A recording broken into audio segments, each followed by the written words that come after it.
Hey guys, आप सभी का स्वागत है हमारे अपने यूट्यूब चैनल करेजी जेस अड्डा पर। तो आज के इस वीडियो में हम आपको बताएंगे जो एनटीपीसी सीबीटी 2 का लेवल 4 और लेवल 6 में जो भी क्वेश्चन साइंस और कंप्यूटर से पूछे गए हैं उन सभी क्वेश्चन को एक जगह एकत्रित करके आप लोग को बता रहे हैं। और आप लोग वीडियो के अंत तक बने रहिएगा, आपके लिए बहुत ही इंपॉर्टेंट होगा और आप लोग को पता चल जाएगा कि क्वेश्चन कहाँ से पूछते हैं नए नए पैटर्न पर। तो चलिए शुरू करते हैं। पहला क्वेश्चन है कि आवर्त सारणी में परमाणु क्रमांक 30 जो है किस तत्व का है। तो परमाणु क्रमांक 30 है, ये किस तत्व का है आपको ये बताना है। तो ये जिंक का है। किसका? जिंक यानी जस्ता का। इसका सिंबल क्या होता है? ज़ेड। आप इसे याद रखिएगा, इसका परमाणु क्रमांक 30 है। अब चलते हैं अगले क्वेश्चन की ओर। क्वेश्चन है कि गैर पारंपरिक ऊर्जा का स्रोत कौन सा है। यह ऑप्शन दिया आपको, पवन, कोयला, लकड़ी, पेट्रोल। तो आपको बताना है कि गैर पारंपरिक ऊर्जा का स्रोत। गैर पारंपरिक ऊर्जा का मतलब क्या होता है कि जिसका उपयोग हम बार बार कर सकते हैं, कभी ख़त्म नहीं होगा। तो इसका ऑप्शन में आपको दिखे क्या दिया? कोयला। कोयला तो खत्म हो जाएगा, लकड़ी भी खत्म हो जाएगा, पेट्रोल भी खत्म, लेकिन पवन जो ऊर्जा है पवन, ये कभी खत्म नहीं होगा। इसलिए इसका आंसर ऑप्शन ए हो जाएगा, पवन। ये गैर पारंपरिक ऊर्जा का स्रोत है। आप इसे याद रखिएगा, ये सभी ये तीनों मतलब पारंपरिक ऊर्जा का स्रोत है, दोनों को याद रखिएगा। नेक्स्ट क्वेश्चन पूछा था कि विद्युत आवेश है उसका एसआई यूनिट क्या है। तो कूलम्ब होता है। क्या? कूलम्ब। विद्युत आवेश का SI unit coulomb. Next question पूछा था कि सबसे सूक्ष्म कण किस प्रकार की मिट्टी का होता है। तो आपको बताना कि सबसे सूक्ष्म कण जो होता है किस प्रकार का मिट्टी का होता है। ऑप्शन में आपको दिया था गाद, रेत, कंकड़, चिकनी मिट्टी, जो कले बोलते हैं इंग्लिश में।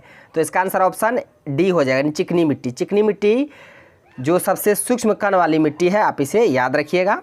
और सबसे मोटा जो अधिक वो होता है वो किसका होता है? रेत का होता है। सबसे सूक्ष्म कण चिकनी मिट्टी, कले। नेक्स्ट क्वेश्चन पूछा था कि आवर्त सारणी जो है डी ब्लॉक उसका तत्व कौन सा है। डी ब्लॉक का तत्व आपको बताना है कौन सा है। ऑप्शन में आपको दिया सोडियम, मैग्नीशियम, कैल्शियम, लोहा। तो इसका आंसर हो जाएगा ऑप्शन डी, यानी कि लोहा। लोहा फ्रेंड्स, ये Fe लोहा का जो प्रतीक होता है Fe होता है। तो ये डी ब्लॉक का तत्व है। इसके अलावा जो सोडियम है ये एस ब्लॉक का है। उसके बाद मैग्नीशियम ये भी एस ब्लॉक का है। उसके बाद कैल्शियम है। कैल्शियम किस ब्लॉक का है? पी ब्लॉक का है। 4 ब्लॉक होता है ना, S block, D, P, F, ये 4 ब्लॉक होता है। तो आपको इसमें बताना था डी ब्लॉक का तत्व कौन सा है। तो एफ ही होता है, लोहा डी ब्लॉक का तत्व है। नेक्स्ट क्वेश्चन पूछा था कि किसका तरंग दैर्ध्य सबसे कम होता है। वेवलेंथ किसका कम होता है। ऑप्शन में आपको दिया था एक्सरे, गामा, दृश्य अवरक्त। तो इसका आंसर हो जाएगा ऑप्शन बी, यानी कि गामा। गामा का वेवलेंथ सबसे कम होता है, सबसे अधिक रेडियो का। दोनों को याद रखिएगा। नेक्स्ट क्वेश्चन पूछा था कि देख रहे हैं ना साइंस से किस किस टॉपिक से क्वेश्चन पूछते हैं और क्वेश्चन का लेवल कैसा है।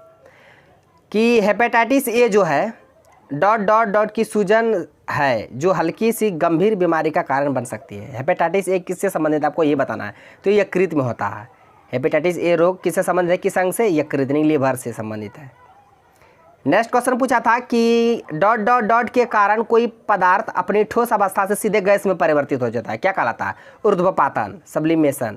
आप इसे याद रखिएगा, ऊर्ध्वपातन कहलाता है जब कोई ठोस पदार्थ गैस मतलब सीधी गैस अवस्था में परिवर्तित हो जाता है बिना द्रव में बदले हुए, वो ऊर्ध्वपातन कहलाता है। इसका उदाहरण देख लीजिए, कपूर हो जाएगा, आयोडीन हो जाएगा, नेफ्थलीन हो जाएगा, ये सभी ऊर्ध्वपातन का उदाहरण है। आप इसे याद रखिएगा, ये क्वेश्चन पूछा था। नेक्स्ट क्वेश्चन पूछा था कि विटामिन सी का स्रोत कौन सा। जितने भी खट्टे फल है फ्रेंड्स, साइट्रस फ्रूट, वह सभी विटामिन सी का मतलब स्रोत है। अब विटामिन जो खट्टे फल है उसमें एस्कॉर्बिक एसिड पाया जाता है। आप इसे भी याद रखिए, विटामिन सी का जो वैज्ञानिक नाम है वो एस्कॉर्बिक एसिड है। नेक्स्ट क्वेश्चन पूछा था कि किसका 4 चैम्बर युक्त हृदय होता है। आपको बताना है किसका हृदय में 4 चैम्बर होते हैं, 4 कोष्ठ। ऑप्शन आपको दिया था सी और समुद्री घोड़ा, फ्रॉग, मेढक, फिश मछली, पीकॉक, मोर। तो इसका आंसर हो जाएगा ऑप्शन डी, यानी कि पीकॉक। मोर का 4 चैम्बर होता है। इसके अलावा मछली में 2 होता है, फ्रॉग में 3 होता है, मनुष्य के हृदय में भी 4 होता है, पक्षी में 4 होता है। आप इसे याद रखिएगा। इसमें पूछा था कि ऑप्शन में किसका 4 चैम्बर होता है। तो पीकॉक का, मोर का। नेक्स्ट क्वेश्चन पूछा था कि चावल की भूसी के तेल का स्थिरीकरण में निम्न में से किस एंजाइम का उपयोग किया जाता है। जो चावल की भूसी होता है उसके तेल के स्थिरीकरण में किस एंजाइम का उपयोग किया जाता है। तो लाइपेज एंजाइम। किसका? Lipase enzyme. इसका आंसर लाइपेज एंजाइम हो जाएगा। नेक्स्ट क्वेश्चन पूछा था कि निम्न में से कौन सा इंटरनेट प्रोटोकॉल हमें वर्ल्ड वाइड वेब यानी कि WWW पर डाटा एक्सेस करने की अनुमति देता है। ऑप्शन में आपको दिया SNMP, DNS, FTP, HTTP। तो इसका आंसर ऑप्शन डी हो जाएगा, HTTP, hyper text transfer protocol.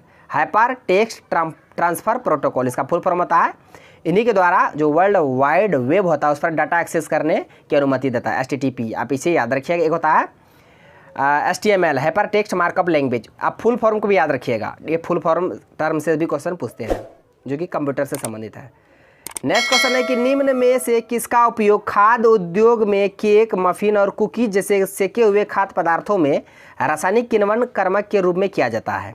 Option में आपको दिया sodium bicarbonate, sodium chloride, sodium sulphate, calcium oxychloride. तो इसका आंसर हो जाएगा ऑप्शन ए, यानी कि सोडियम बाइकार्बोनेट जो है इसका हम लोग उपयोग करते हैं जितने भी खाद्य उद्योग में होता है ना, जो मतलब धवन सोडा, सोडियम कार्बोनेट जो मतलब खाने वाला सोडा होता है वो उसका रासायनिक नाम होता है सोडियम बाइकार्बोनेट, है ना, NaCO3 इसका सूत्र होता है। यहाँ सब खाने वाला बात हो रहा है, इसलिए इसका आंसर ऑप्शन ए हो जाएगा सोडियम बाइकार्बोनेट, जिसे बेकिंग सोडा भी कहते हैं। नेक्स्ट क्वेश्चन है कि निम्न में से किस उपग्रह की कक्षा सूर्य समकालिक नहीं है? आपको बताना, जो भू स्थिर उपग्रह होते हैं आपको बताना है कि उसमें से किस उपग्रह का जो कक्षा होता है सूर्य समकालिक नहीं है। ऑप्शन में आपको दिया था इकोनॉस, ERS-1, निम्बस 7, मेटियोसेट 11। तो इसका आंसर ऑप्शन डी हो जाएगा, मेटियोसेट 11 ये सूर्य समकालिक जो है उपग्रह है, ये सूर्य के समकालिक नहीं है। आप इसे याद रखिएगा, मेटियोसेट। नेक्स्ट क्वेश्चन पूछा था कि USB का फुल फॉर्म, ये क्वेश्चन तो बहुत बार एग्जाम पूछा, यूनिवर्सल सीरियल बस होता है USB का फुल फॉर्म। नेक्स्ट क्वेश्चन पूछा था कि निम्न में से, क्वेश्चन देखिए इतना बड़ा बड़ा है, कि कौन सा मानक इंटरनेट प्रोटोकॉल है जिसका उपयोग इंटरनेट से जुड़ी किसी एक कंप्यूटर से दूसरे कंप्यूटर में फाइलों का स्थानांतरित करने के लिए किया जाता है? आपको बताना है कि मतलब यही कि जो एक कंप्यूटर से दूसरे कंप्यूटर में फाइलों का जो स्थानांतरण होता है किसके द्वारा होता है? तो FTP के, फाइल ट्रांसफर प्रोटोकॉल के द्वारा होता है, FTP के द्वारा। आप इसे ध्यान में रखिएगा। कंप्यूटर से देख रहे हैं कैसे सवाल पूछ रहा है। नेक्स्ट क्वेश्चन है कि किस वर्ण का उपयोग MS एक्सेल में निरपेक्ष एड्रेस बन के लिए किया जाता है? तो ये डॉलर का यूज, किसका? डॉलर का यूज उसके लिए किया जाता है। आप इसे याद रखिएगा, डॉलर का सिंबल। नेक्स्ट क्वेश्चन है कि किस कुंजी का उपयोग MS वर्ड में, उससे पहले MS एक्सेल में पूछा था, MS वर्ड में नया पैराग्राफ बनाने के लिए किया जाता है? तो इंटर की का प्रयोग हम लोग नया पैराग्राफ बनाने के लिए करते हैं। नेक्स्ट क्वेश्चन है कि हेपेटाइटिस A रोग है किस से प्रभावित अंग कौन सा? हम पहले ही बता दिए, लीवर जो यकृत है हेपेटाइटिस A रोग से संबंधित अंग है, प्रभावित अंग है, हेपेटाइटिस A यकृत होता है। और आज का ये लास्ट क्वेश्चन है कि निम्न में से कौन सा पौधा अपने मूल ग्रंथों में पाए जाने वाला राइजोबियम जो होता है जीवाणु के साथ परस्पर सहजीवी संबंध के कारण वायुमंडल में नाइट्रोजन का स्थिरीकरण नहीं करता है? तो आपको बताना है कि कौन सा इसमें पौधा है जो वायुमंडल से नाइट्रोजन को लेकर नाइट्रेट में बदलता है, जो उसका स्थिरीकरण नहीं करता है। ऑप्शन में आपको दिया मूंगफली, गुलर, मसूर, काबुली चना। देखिए जितने भी दलहनी पौधे हैं सब में ऐसा होता है, मूंगफली में भी होता है, मसूर दाल भी वो इसमें भी होता है, काबुली चना इसमें भी होता है, लेकिन गुलर का जो है था फूल, ये गुलर इसमें नहीं होता। आप इसे याद रखिएगा। तो फ्रेंड्स आज का क्वेश्चन बस यहीं तक था। ये सारे क्वेश्चन पूछे गए थे NTPC CBT 2 लेवल 4 और लेवल 6 में।